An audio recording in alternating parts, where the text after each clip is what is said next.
ఇక ఏడో దశ ప్రచార ఘట్టానికి ఇవాళ తెరపడడంతో 2 నెలల పాటు తీరిక లేకుండా గడిపిన ప్రధాని మోదీ తమిళనాడులోని కన్యాకుమారిలో పర్యటిస్తున్నారు.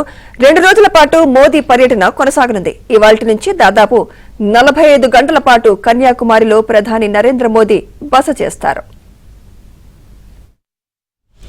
ఈ సందర్భంగా కన్యాకుమారిలో సెక్యూరిటీని బాగా పెంచారు. ఆ జిల్లాలో 2000 మంది పోలీసులతో పటిష్ట భద్రతా చర్యలు తీసుకున్నారు.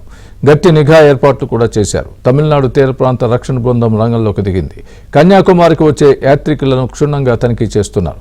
దేశంలో చివరి దశ ఎన్నికలకు ముందు కన్యాకుమారిలో మోదీ పర్యటించడం ఇప్పుడు ప్రాధాన్యత సంతరించుకుంది. 2019 ఎన్నికల ప్రచారం ముగిసిన తర్వాత ప్రధాని నరేంద్ర మోదీ కేదార్నాథ్ గుహలో ధ్యానం చేశారు. ఇప్పుడు తమిళనాడులోని కన్యాకుమారిని ఎంచుకున్న ప్రధాని అక్కడే ధ్యానం చేయడానికి సిద్దమయ్యారు. ఇందులో భాగంగా భగవతి అమ్మాన్ ఆలయంలో మోదీ ప్రత్యేక పూజలు నిర్వహించారు. అలానే తిరువళ్లూర్ విగ్రహాన్ని సందర్శించారు.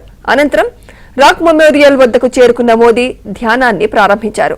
ఇవాళ సాయంత్రం నుంచి జూన్ 1వ తేదీ సాయంత్రం వరకు ధ్యానం కొనసాగుతుంది.